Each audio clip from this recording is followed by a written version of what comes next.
If I had a crystal ball and I could look into this crystal ball and tell you guys exactly where your business opportunities lie looking forward, what is working in the future, what is not working in the future, things that we should totally eliminate, things that we should totally start doing in order to see your business grow and flourish. Imagine how amazing that would be. Guys, I don't have a crystal ball, but I do have the next best thing.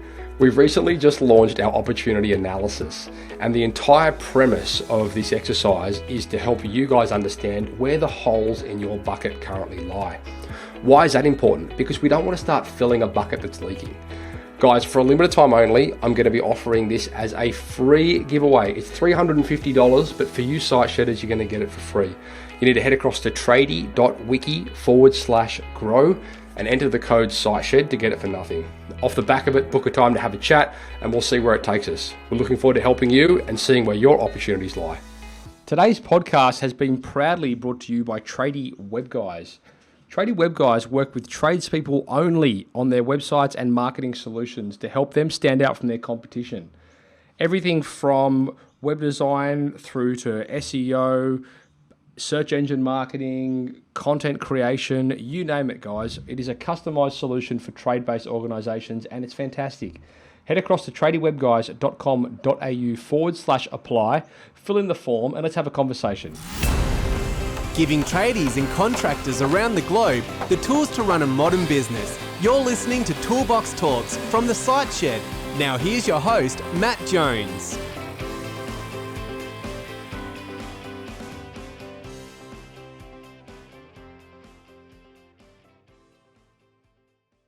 Hello, listeners and viewers. Welcome back to the SiteShed podcast, where you are joining us for episode 2. And I'm with my mate, Barry Magliarditi from The Game Changers. Did I say that right? Magliarditi, it's close. Oh, damn it. I was rehearsing it so much. I thought I had it down. It was the worst name in school growing up. Like, I've heard every type of pronunciation possible for that last name growing up. Oh, man. Yeah, it's a mouthful. I gotta be honest. It must be Italian or something, right? Yeah, Sicilian. Okay. Sicilian. There you go. So anyway, we're back for part 2 of this series. The series we've titled Taking Aim with Vision, Mission and Values. For you listeners and viewers out there that are tuning in for the first time here, go back and check out the previous episode, which was all about creating your vision statement. Barry dropped some absolute bombs in that episode, much of which he's pulled from his awesome book, which I thoroughly encourage you to go and check out, called The Path to Freedom. Is that what it's? Oh yeah, you held it up. There you go. The Path to Freedom. I'll put some links to all that, guys, in the show notes, and I'll also put some links in the show notes to many of the resources and websites that Barry has left behind and works with. So make sure you go and get hold of those. Barry, give us, before we dive into part 2 today, which is about creating your mission statement, can you please just give us a quick 5-minute wrap up of what we spoke about in the previous episode in relation to creating your vision statement, and maybe at the same time quantify the difference between the two and why we start with vision and then we go to mission. Yeah, so the easy way to put it, the vision statement, the vision is like the sunrise or the sunset. It looks beautiful, yet we can never quite capture it. It's got a sense of energy behind it rather than a materialistic achievement. And so if we look at the vision as the sunset or sunrise behind the mountain, our mission is the pathway up the mountain. The mission is something that is tangible. It's a goal. It's typically focused around a 10-year period that we can then break down into yearly, quarterly, weekly, and so forth. And the mission statements lets us know that we're moving towards a sunset or a sunrise. We're achieving something, and it is more materialistic. Yet our values are the compass. Our values let us know whether we're on course to climb up that mountain, to achieve the mission, and to move us close to the vision. Now, we spoke a lot about in the first episode, a lot of the sabotages that prevent us creating the vision statement. Sabotages like trying to base the vision statement solely around financial benefit, trying to get it perfect rather than just making progress. You know, our vision and mission statements are something that once we get them down, we keep refining them as the business grows and as we grow. It's something that keeps refining, whereas our values are more so our standards and our compass. They don't tend to change and evolve. Sure. Right? So as we grow and evolve and change, what changes is our goals, what change is the thing we're moving towards, but not so much how we go about conducting ourselves within business. Sure, yeah. And the last thing too is when we look at, I guess, creating the vision statement is, you know, what prevents us is trying to create something that is for others. the show off trap, we call it, creating a vision that will make us look good, but people can feel right through it, especially in the 21st century. So creating a vision that is something that you've cultivated through digging deep within inside of you, through asking the 14 questions that are in the end of chapter 1 of my book, The Path to Freedom. You help to get something that's inspirational. When you share it, people can feel it. They're excited by it. And that's what creates a hell of an attraction for good clients, for good staff, and also allows people to believe in something far greater than themselves or their paycheck. We do this exercise within my business where we basically created, I created like a vision, I call my painted picture, but essentially when I sat down and we had our last quarterly meeting, we ran through with them what the big picture goal is for the business and where we want to be within the next 12 months. And it was really like a visual exercise where I was taking them through. We're going to be on Lake Wanaka in New Zealand. The whole team's going to be there. We're going to be celebrating this much growth, blah, blah, blah. And it was the first time I'd really done it and communicated it to the team. And I wasn't really sure how it was going to roll out. Anyway, a couple of weeks, or maybe a month or two beyond, we were working on some basically team scorecard related things. And I was speaking to my marketing manager, Maddie, and I was saying, what are we working on, blah, blah, blah. And she said, I'm working on this. And I said, that's interesting. Why would you do that? And she says, well, I went back and reread all of the stuff because it lives within our wiki. Like it's like front page of the internet. The whole team can see it. It's all right in front of them. All the values, the mission, the vision, everything. And she's like, I just got so excited and inspired by this. I just went ahead and by rereading this, I went out and I designed XYZ just so we could move ourselves closer to this quicker, And so at a glance, when I was creating, I was thinking, is this a waste of time? But, in reflection, and it happens all the time now in the meetings, people will bring up, this New Zealand trip that's going to be happening if we can get to these benchmarks and achieve these goals. So it really is quite powerful, casting that vision across, the organization. And I love that conversation that we had in the previous episode around, defining that vision and I think more importantly, perhaps communicating it. I mean, I think so often, and this has been my problem within the past up until recently, is I might have had these things created, but I didn't communicate them properly. And so the only person that was really seeing them was myself, which means that the only person that could really act on them was myself. And, it doesn't inspire any collaboration. You don't get any help. You're basically just dumping it all on yourself to achieve these things. And typically it didn't happen.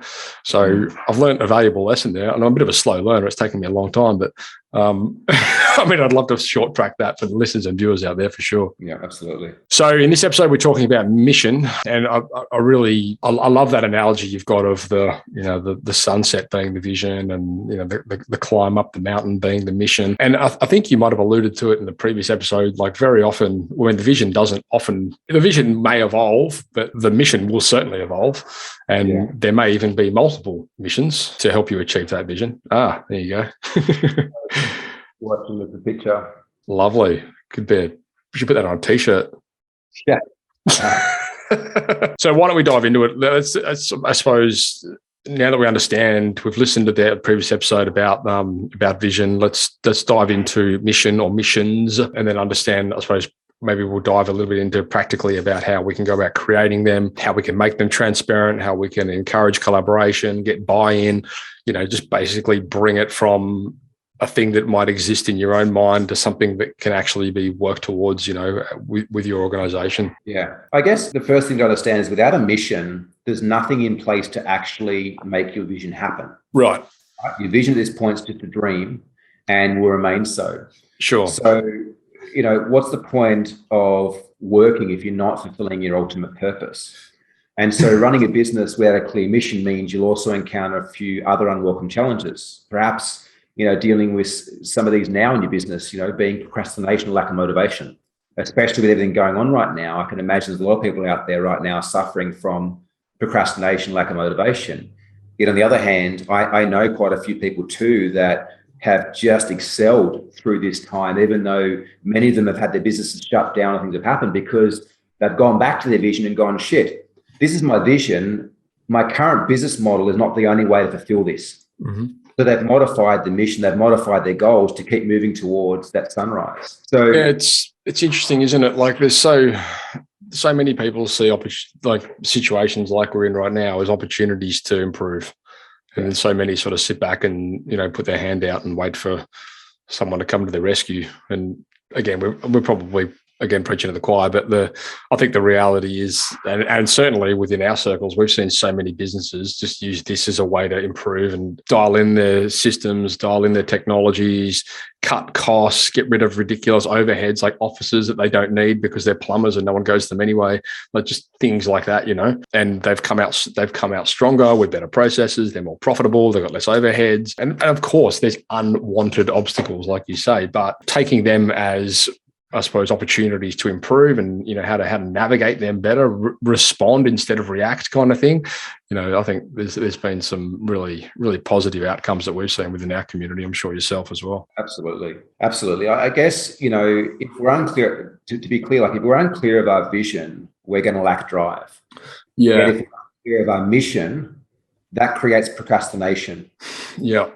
Right. The mission creates the steps to move forward. Procrastination comes from uncertainty. We hesitate. I read in a book ages ago, and I'm paraphrasing, and I can't even remember the book, to be honest, but it was something like a vision without a mission without a vision without a strategy is a wish, something along those lines, like essentially saying, well, if you haven't got, that mission, which is going to outline how you're going to achieve that vision, then it's all for nothing. You may as well just, it's all, and I've been through that stage before, write down your goals and stick them on your fridge and blah, blah, blah. And you're like, yeah, that's great. But then if you haven't actually got any actionable steps to help you get there, well, nothing ever happens, right? That's right. Without a mission to bring you close to your vision, you're really just working for the sake of working. You're keeping busy with no clear direction. And what's worse, there's no emotional reward. We spoke about that in the first season, the episode of this. Mm-hmm. So we kind of stay on that hamster wheel. When we're not sure of exactly what our goals are, tasks, priorities that are going to get close to our vision, everything is just simply stuff to do, right? We can feel like we're in the hamster wheel. We're still fighting fires all the time. We're not actually progressing forward yet. When we put these things in place, even though we might not necessarily see an increase financially, we can feel a sense of progress. And often too, Matt, like often you can make progress without necessarily seeing a financial reward until one day, all of a sudden, your profit significantly increase, your revenue significantly increase because of the foundations you've laid. 100%. And I think in truth, that's probably the biggest obstacle that business owners today trip up on. They don't put that emphasis into the foundational side of things. Yeah. The mission, I guess, really helps us to draw a line in the sand between what we want and what's most important to us and what we don't want, as opposed to chasing shiny objects all the time that never truly create any fulfillment. If I'm jumping the gun here, you reel me in, but I'm guessing this is going to tie closely into a conversation around goal setting and setting objectives and targets and essentially being in a position where you can kind of reverse engineer, I suppose, the things you're striving for within, your year or your quarter or your month or your week or your day or whatever it might be. Yeah. We won't get to that in this series. Again, like the way that I've written the book and the steps are very specific to get you the outcome of what I promised in the book. But we start with vision, we go to mission, we go to values. The reason being is that we go to values before goals. Is values act as a compass. Sure. That let us know and let staff know. Like you took that example of your marketing manager, because you have a vision, mission, and values in place. She felt empowered to go and make a decision on her own, to work on something that wasn't necessarily ran past you to get you guys to that outcome, right? And you supported that once you understand her thinking. However, without having that framework in place, what guides her direction? What guides her decisions? Sure. And I think you said it either earlier in this episode or perhaps in the last one, where you want to inspire creativity, and having these things in place inspires creativity immensely. And a lot of people say, "Oh, I don't want to." I've had this argument or discussion, I should say, a number of times in the community where people would say, "Oh, I don't want to put too many systems into the business because it kills creativity." And I'm like, you guys are crazy. I'm like, systems inspire creativity. And what we're talking about inspires creativity, because essentially what you're doing is you're giving them parameters of what they can operate within. You're like, you can do whatever you need to do as long as it falls within these parameters. Go nuts. It's a way easier way to run a business than having to be there looking over their shoulder every time to make sure they're doing everything, according to your plan. Yeah, absolutely. And I guess this is the thing too, like, just to loop back to the earlier episode, is that, when we live with, or when we're living life with a connection to like our heart or our deeper desire, we have such a profound state of energy inside of us that's driving us forwards. When we live for a paycheck, it's like our whole emotional well-being is based on whether that paycheck is meeting our expectations or not. Right. And so when it's down, like have you ever had the experience when you're not making money, it's very hard to motivate yourself to make money. Yet when you've got a lot of money, it's easy to motivate yourself to make more money. Yet when we have this vision, mission, and values in place, regardless of what's happening with your paycheck, there's a motivation there, there's an inspiration there, and there's clear steps that will help you get to where you want to go, right? Despite the fluctuation in your financial situation. Yeah, I love it. So I guess our mission is the second of the three fundamental elements, being vision, mission, and values, of systemizing and scaling our business. It's the first step, I guess, to re-engineering a path to ultimate vision. So we've set our vision. Now it's time to start to create, like, what is that 10-year goal that if we were to achieve that, we'd be well on our way to getting to our vision. Now, you spoke earlier, for you, it was around that house. So this mission might be around getting that property, right? It's very clear once we create a plan around getting the property to reverse engineer that back into goals, back into understanding what resources you need to put in place, people, money, time, etc., to achieve that house. But the beautiful thing I like about this is that when we systemize essentially our goal setting process, what we're doing here, we've got small tangible steps every second of every day of the week to ensure that if we just keep following it, we get there. Mm-hmm. Like, I never would have thought 20 years ago that I could possibly be where I am today, right? Nor if I had tried 20 years ago to picture and go after what I've got there. Yet through reverse engineering this process, we create small steps that allow us to just follow the breadcrumbs to eventually find the secret stash. So is mission those breadcrumbs, or is that goals? I mean, they're more so goals, right? We break that down from this. I put a picture, if I can find, in my book here. If we look at that here, right? Yeah. It's almost like, imagine an organizational chart. Everyone knows what that looks like. Yeah. It kind of sits where the CEO would sit, right? The next seat down is kind of your general manager, which is mission, right? The next seat down is your values, which guide the decisions around achieving mission and vision. But then underneath that, you've got typically what we call, three goals. Each of those three goals, if achieved, would achieve one great step towards achieving our mission. And underneath those goals, we have milestones, we have projects, we have tasks or accountabilities. Sure. Then when we're looking at down here, if we just follow these small steps, we achieve that first goal. Once we achieve those three goals, we've achieved that mission, so to speak.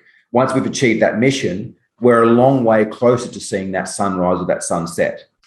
That methodology, that framework, whatever you want to call it, in 100% truth, has been the most significant shift within my business over the last 4 or 5 years. And I was taught that by a coach, and it was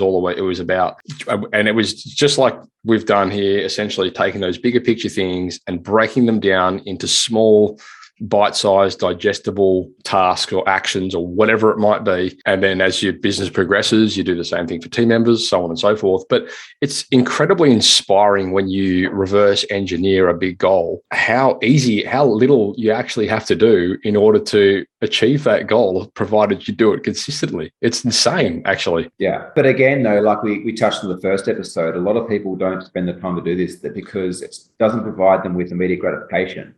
They want to spend their time going and quoting jobs, going and making sales, going and installing kitchens, because there's an immediate gratification of money coming in the bank. Yet that is, I can tell you, that is severely limiting the capacity and capability of you as an entrepreneur and business owner and human being here in this world, and what your business is capable of as well. We look at our vision as being the why.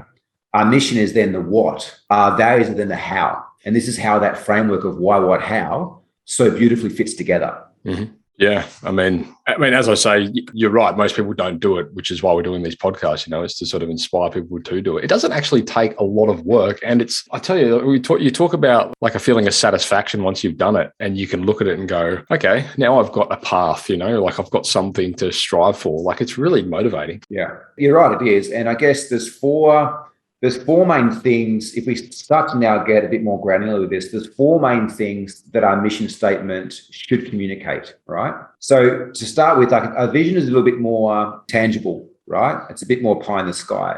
Mm-hmm. Our mission statement it needs to start fulfilling that to be more specific. And so there's four key. Number one, it should articulate the markets that we're going to serve, right? Yeah. Who are we serving? Number two, it should communicate the benefits that we're going to offer that market, right? What problem are we solving? What benefits are we giving them, right? Number three is the problems that we're going to solve. So the market, the benefits they get. Number three, the problems they solve. And number four, the solution that we're providing to solve those problems, to give that benefit to that market, okay, right? If we look at many tradies or general contractors are focusing on fighting fires, they're putting in often very little time and effort to playing the long game. Our vision, mission, and values underline everything that we do and all the decisions that we make in business. Yeah? Yeah, I love it. So the first thing to understand is that we have actually got the capabilities, the power, the resources to achieve anything we put our mind to, providing that we have the right framework in place. And you said yourself, Matt, this has been the single-handedly biggest thing that's moved you and your company forward in the last, 4 years.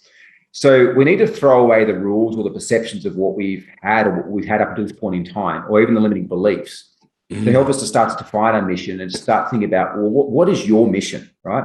So limiting beliefs is a big one, isn't it? Really? I mean, it all starts within your head. Yeah. It did for me. I mean, I just thought all this stuff was just rainbows and unicorns, as I said before. Yeah.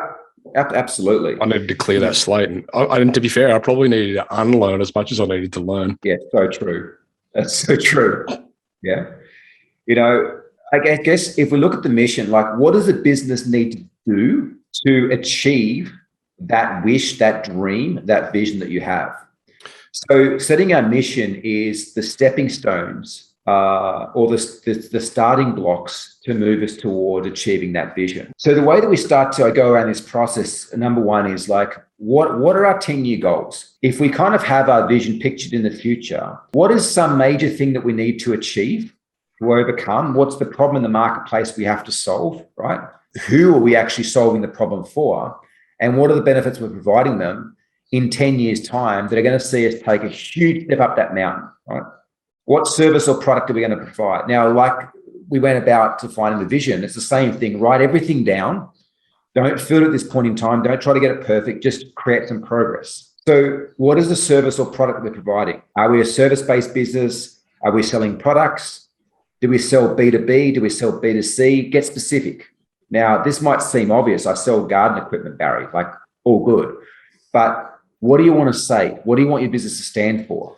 You know what I find, Barry, and this is probably just through ignorance, perhaps, with a lot of the people that, I mean, we build websites, right? So we see companies' missions all the time.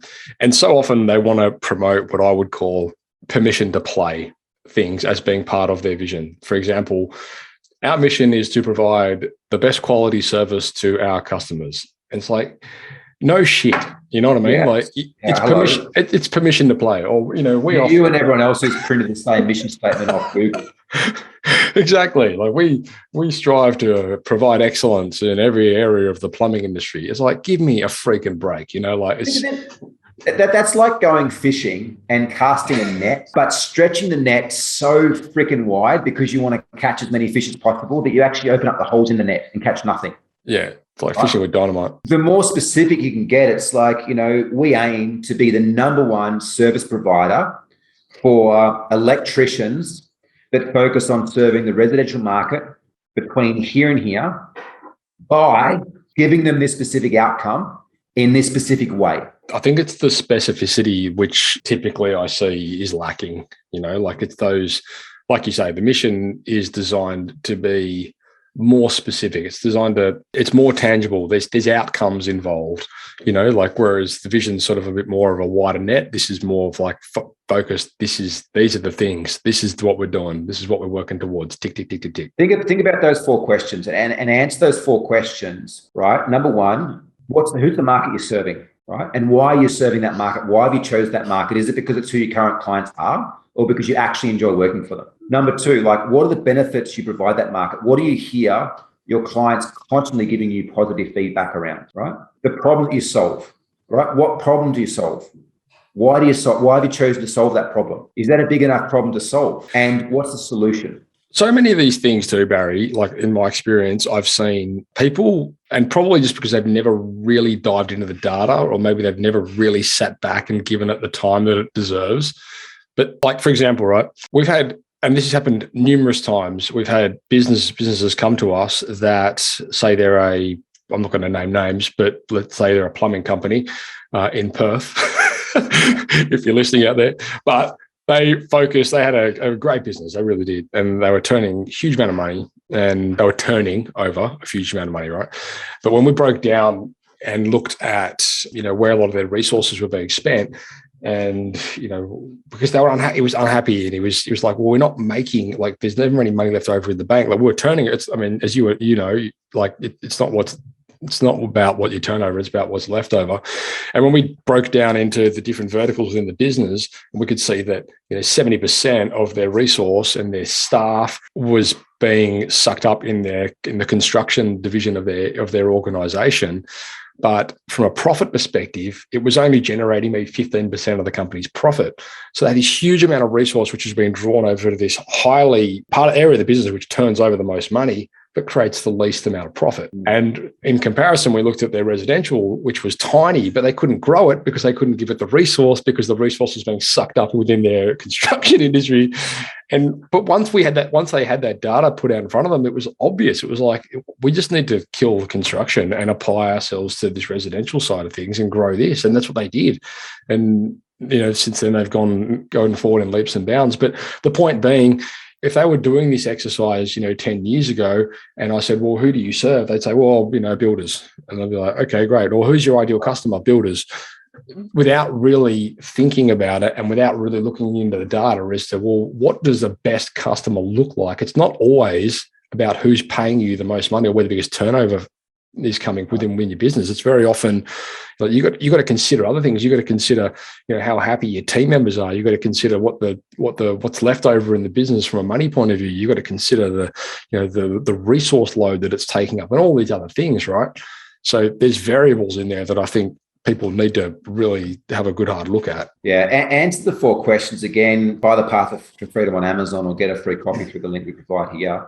Yeah. I provide a step-by-step process of how to define your mission statement. Like a mission statement, a good mission statement would be something like, we aim to educate and inspire 200 tradies around Australia to build a profitable and purpose-driven business that can work without them, so that they have more time, energy, and money to invest in their families, friends, and local communities. And we do this by taking them through the Path to Freedom framework. Sure. Right? It's very specific of who we serve, why we serve them, and how we go about helping them create that outcome. But again, when you look at that against, say, the vision that we have, you can see how purposely it fits in. Now, you might have a mission statement that includes some sort of financial numbers, but it's very easy for me to look at that mission statement and work out what the average sale is per client to know what numbers that's going to produce for business. Right, with very little effort. But that's something that we can share publicly. It's something that we can share to people when they come on board to go, yes, that's me, or no, that's not me. Yes, that's what I want to create for my life. I'm on board. Or no, you know what? I just want to have a one-man band and happily do my 40 hours a week. Well, mate, again, we could probably talk about this all day. I reckon we should just wrap this up and come back and speak to episode 3, where we're talking about values. Because like you say, that's really the boundaries that we are setting for our team to operate within, So is there anything you want to close off on that episode? No, I think the most important thing is, look, if you've invested the last 20 minutes or whatever it's been watching this episode, like invest the next hour to 2 hours to actually get this done. Sure. Right, that's the most important thing. I don't know about you, Matt, but I've certainly invested a lot of time educating myself and haven't followed through at the back end. And what's got me to where I am is what I followed through on and what I've taken action on, not the stuff that I've just learned or textbook know, So I can't emphasize the importance and the huge impact this would have on your business and your life through just implementing these 3 things alone, let alone all the steps I outline in the book. Certainly been guilty of information paralysis myself over the years. Again, I'm a slow learner. So like you're saying, having a plan in place where, I spoke about this recently on a podcast. This is a slight segue, but, being able to, there's so much information available today. And there's so many resources which you can go and attain to help you get the desired goal. For example, at the moment, I want to get better at measuring numbers in the business. So I'm reading a book that's designed for that, like you have that at your capability, guys. There's so many podcasts and there's so many books and there's coaches that specifically work within certain areas of business that can help you fast track these results. I think but this all ties into what you were saying, around understanding what your vision and your mission is. Like if I know that, this is where I want to go and I'm lacking information about how to get that, I need to go and find that information or I'm not going to be able to get there. So I would just say, like you say, it's just implement, guys. It's the most important thing that you could ever do. Anyway, let's wrap this up. We're going to come back in episode 3. Barry, thanks so much, guys. There's what's the best place for people to find you? I'm mostly hanging out on Instagram. So Barry Magliarditi. You can find me through Facebook, but equally too, if you connect through the Tradie Business School website or the Game Changers website, the team could absolutely connect with me there as well. Easy. I'll have some links anyway in the show notes, guys. So, all right, let's wrap this up, mate. We're going to come back with episode 3, the following episode, and we're going to close off on this series. The next episode is going to be about designing your company values. So stay tuned for that one. Barry, thanks again for your time, and we'll chat again soon. Ciao. Thank you for listening to another episode of Toolbox Talks. If you're liking what you hear, then you can head across to thesiteshed.com where you can join our community by signing up to our Toolbox Talks. You'll get sent a weekly notification, which is basically a highlight of everything that we've spoken about during that week, along with any other industry news that may be relevant or specific to the trades.